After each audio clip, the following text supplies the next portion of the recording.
Greetings to you. Welcome specially to the Engineer Construction Lecture Hall. Alright, so today we are going to look at the design of ROC base. Now, as you know, the base is what enables the effective spread of load from the superstructure. Now, the base is usually connected to the column, and you know, in the systematic transfer of load, it is usually from the top to the bottom. So the base happens to be the last point, okay, that the load will get to before eventual spread to the soil. So we must understand the concept in terms of how to direct this load, okay, for effective transfer and distribution. All right, so we are going to look at the design procedure of ROC base. All right, so let's go. So we are looking at design. We are looking at design of design procedure. Design procedure of ROC base. Okay, that's the topic for today. We are looking at the design procedure of ROC base. Now, when we're looking at ROC base, we will consider the serviceability limit state aspect and the ultimate limit state aspect, because this is what governs our structure, because our design is centered on limit state method. So the serviceability limit state, enables us to provide the geometrical area of our base. All right.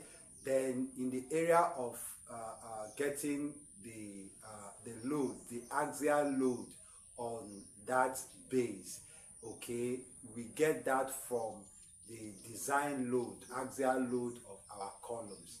All right. So these are the two aspects that governs our base, before we can now look at other aspects like getting the punching, shear and all of shear stresses and all of that. Okay, so let's go. So for the serviceability limit state, for the serviceability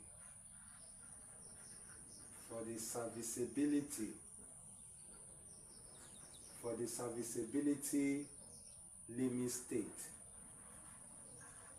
Okay, for the serviceability limit state, we have it as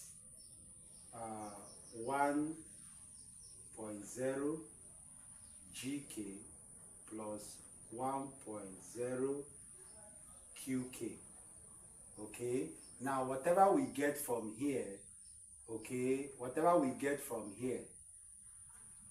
all right, will help us to calculate for, this is now the total, this will give us total axial design, total design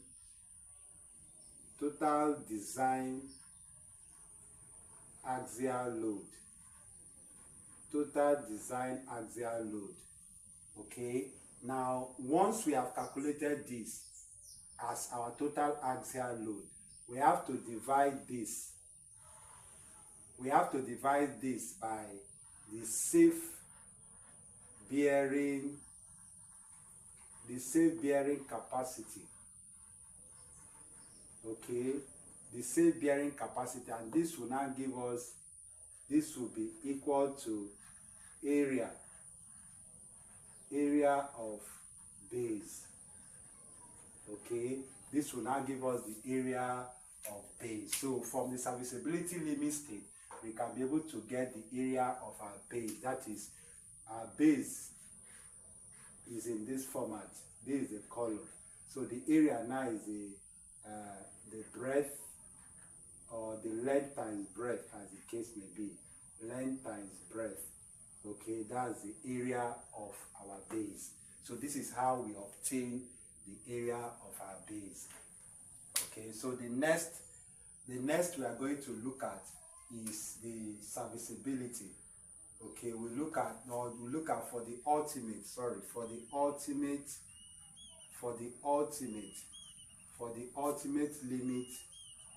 limit state.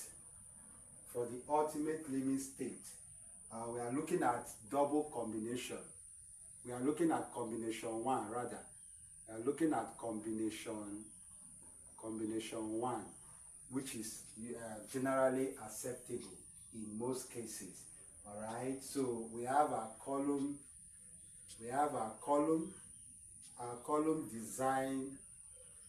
design axial load.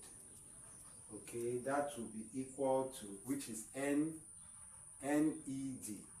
So let's take note of that, and that will give us 1.35 GK plus 1.5 QK. Now, once we have gotten this, we also have to, okay, if we are looking at the total axial load, remember this is the load that is coming from the superstructure to the foundation. This is the load, all right, the one we've computed for our column. That's the same axial load as a point load goes to the foundation. So if we are now designing to for our axial load, we must consider this weight. Okay, we must consider this load.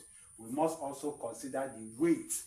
Okay, we must consider the self weight of footing. Okay, the self weight of footing. All right, we must consider that as well. All right, in the overall axial load of the footing, on the footing rather. All right, so once we have gotten this, the next we are going to look at is the earth pressure. We have to look at the earth pressure. Okay, we have to look at the earth pressure. The earth pressure here becomes the axial load, okay, divided by the length of base.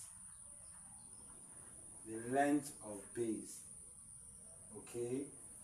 Okay, the length of base. Now remember, the length of base here is gotten from the area of our base. So whatever we get as our area of our base is usually in millimeter, in meter square rather.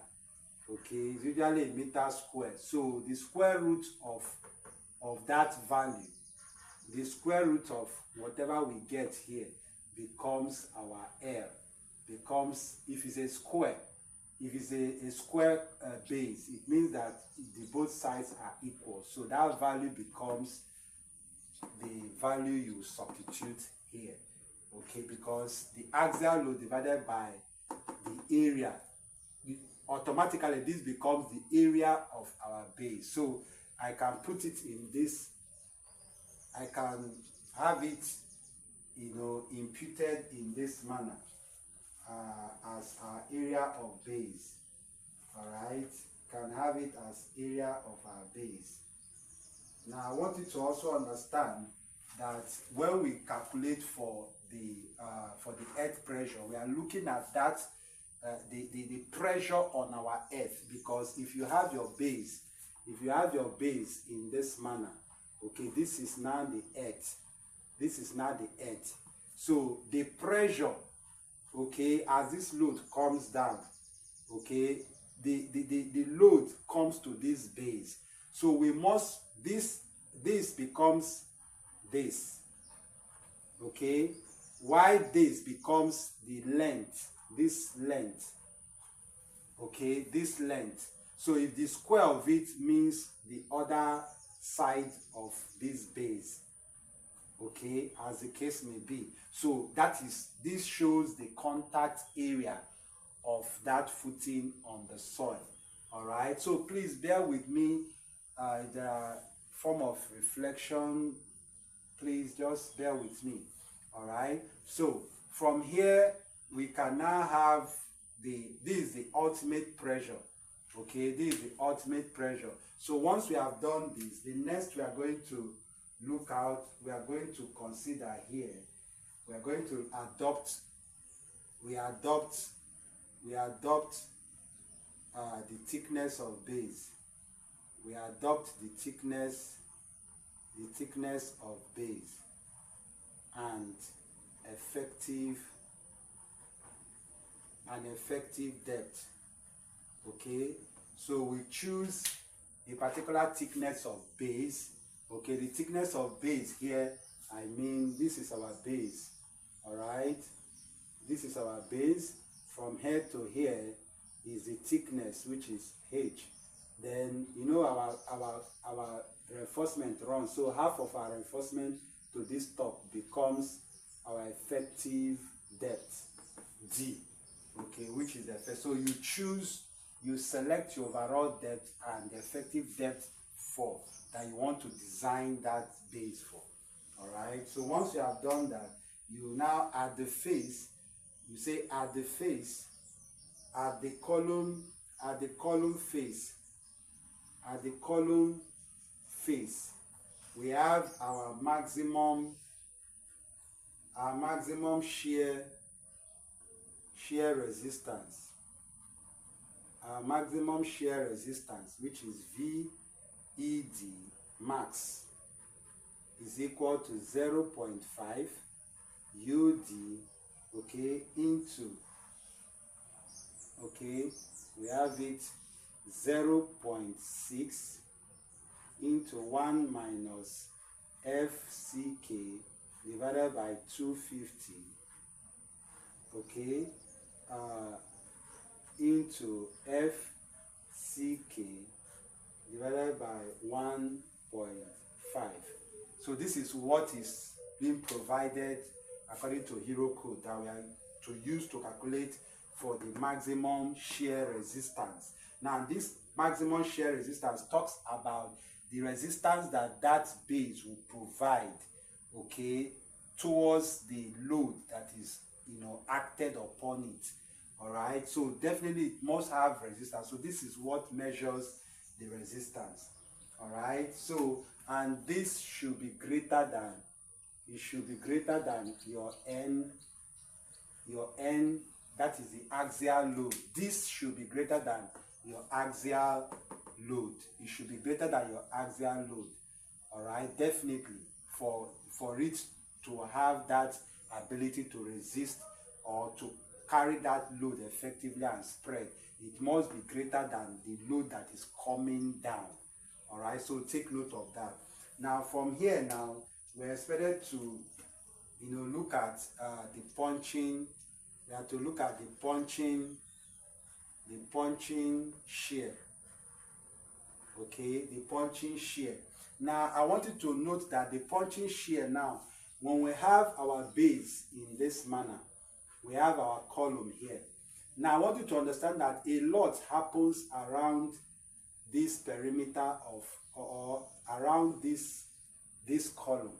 A lot happens around this area, so which, if not considered, that is where the punching shear stresses are generated more. So that is why in a practical sense, we must have the legs of our starters extended towards these critical areas, you know, in our base, so it can be able to give a kind of that resistance, you know, to shear, to punching. All right, so that is what it means. And from here, from this point to this point, okay, we consider it as 2D. Okay, we consider it as 2D. So take note of that. So I'm going to wipe off this section so we can continue. All right, so we are looking at punching shear. All right, so let me wipe off this section. Okay, so that is punching shear. Now under punching shear, there are aspects that we need to look at. Okay, let me just wipe off the entire section. Okay, so under punching, under punching shear. So let's say 4. Let's say 4. Let's say 4. Punching shear. Okay, so punching shear now, we are going to look at critical perimeter. Okay, which is what I've explained. Now, critical perimeter here is column perimeter plus 4 pi d. Okay, 4 pi d. Now, for our critical perimeter, which is what I've explained, around the column area, it means that we must consider the perimeter of our column. And the perimeter of our column, the 4 sides of our column, that is by this is our column now. Okay, this is our column, this is our column. So we are looking at the side, this side, we are looking at this side, we are looking at this side, we are looking at this side. So 4 sides of our column, that gives us the perimeter of our column. So in this case now, we have it as 4 times h, okay, plus 4 pi d. So this becomes the perimeter, this becomes the critical perimeter, of that base. So it means that this 4h is the 4 sides of our column, okay, plus 4d. The d here becomes the effective depth of our base. All right, so that is what the d is. So once we have done this, we are going to look at the area, okay, area within the perimeter, area within the perimeter, okay, and area within the perimeter, we have it as h plus 4d, okay, squared, all right, minus 4 minus pi, okay, into 2d squared. So this is the area within that perimeter. The area within that perimeter, this is what we have. So this h becomes the column width or breadth, okay, as the case may be. Then plus 4d, the d here becomes the thickness, the effective depth of our base. All right, so when you substitute, you now have the area within the perimeter. So once you have done this, the next thing you're going to do now is to look at the punching shear force, VED, and this is equal to the earth pressure that we have considered before. The earth pressure, okay, the earth pressure multiplied by the area of base, okay, area of base minus area within the perimeter, area within the perimeter. So we have minus area within the perimeter. So that will give us the punching shear force. And shear force is usually generated on our footing. All right. So for us to get the shear stresses, the punching shear stresses that is generated, we must determine the shear force, the punching shear force on that base. So this is how we calculate for the punching shear force. So from here, we look at the punching shear stress, okay, which is VED. So this V is smaller than that of the shear force. So, and this will give us equal to the V, the shear force divided by critical perimeter times D. so times D. So this is critical perimeter times D. So shear force, the punching shear force divided by the critical perimeter, okay, which is this, by the D, the effective depth of our base. So that will give us the punching shear stress, okay, for our base. All right, so having done that, the next we are going to look at is the bending reinforcement, okay, the bending reinforcement. Now for you to consider the bending reinforcement, you must look at the moment, because it is the moment that we now design that base to get reinforcement that will handle or overcome that moment that is generated on that base. So for us to look at the bending reinforcement, we must look at the moment.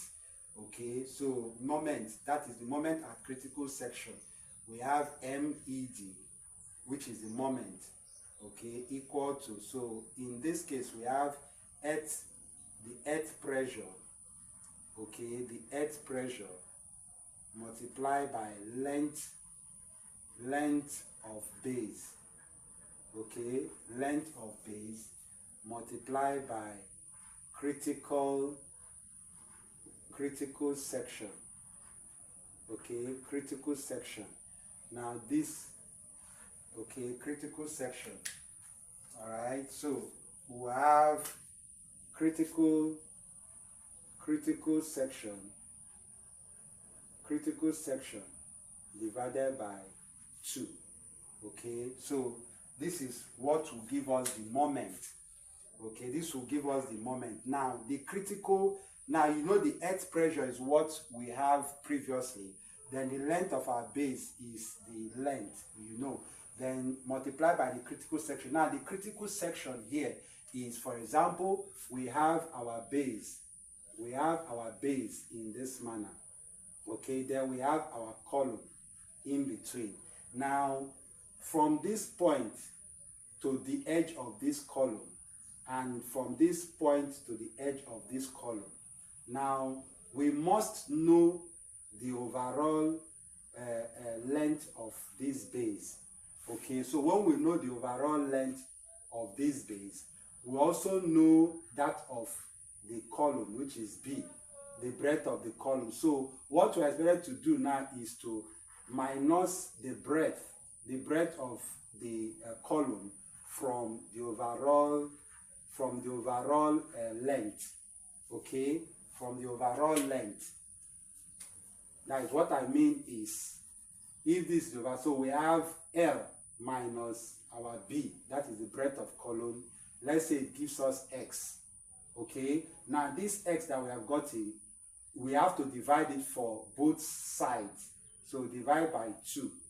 Okay, so let's assume we have Y as when we divide X by 2, we have Y, for example. So what this simply means is that from this point to this point is Y, then from this point to this point is Y. Okay, so these are the critical sections on our base. It's also applicable on this horizontal, that is if you're going by this way too. If in a case of a square, you just have one side, because both sides are equal.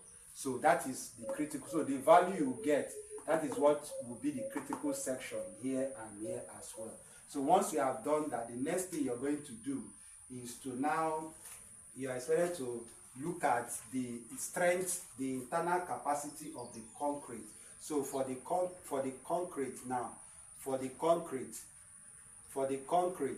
okay, because you have to look at the internal resistance, so which is your M balance, okay, M balance. Now your M balance is 0.167 FCK BD squared. Now you know your B is the breadth that you have gotten, okay, then your D becomes the effective depth. Okay, what I mean is this is your base, okay, this is your base. Now the breadth is this is your B, okay, the effective depth, D. This is your D. All right. So when you substitute, it's expected that this should be greater than, your MED. Okay. So that shows that the internal moment, internal resistance, moment of resistance, of that base is greater than the one that is generated, on that base. So once you have done this, the next you're going to do, so let me wipe off this section. So the next you're going to do is to calculate, you calculate your K value. All right, you calculate your K value. You calculate your K value. All right, your K value. Your K value now becomes your moment ED. All right, over B, your B D squared FCK. Okay, so once you have done this, the next you're going to do is to calculate your lever arm. Okay, your lever arm is equal to 0.5, okay, plus square root 0.25, okay, minus K divided by 1.134. It should not be greater than, it should be less than or equal to 0.95. Okay, so whatever you get, if it is greater than 0.95, it is important that you use 0.95 as your lever arm. Okay, so here now you calculate for your Z, okay, which is your lever arm. Okay, your Z now becomes your LA times D. All right, so whatever you have gotten here, you now proceed. So let me wipe off this section.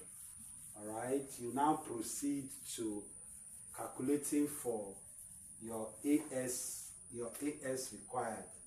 Okay, your AS required, which is equal to your moment, okay, over 0.87 FYKZ.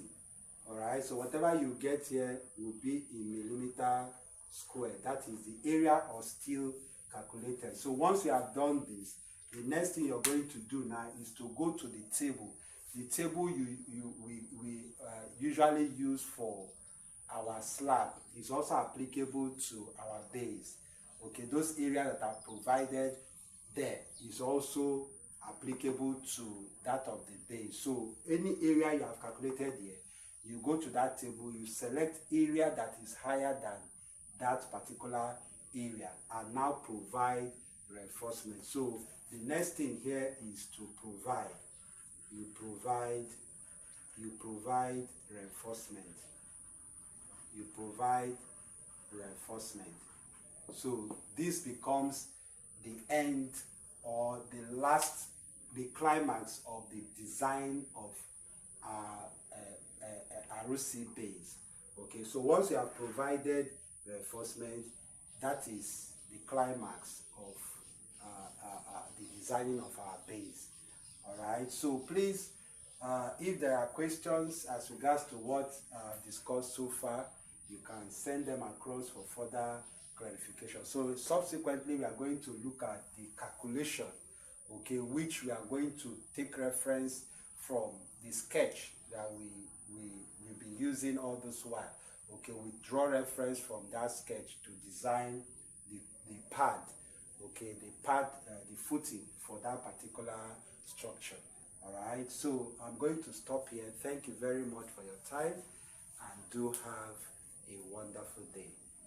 Bye.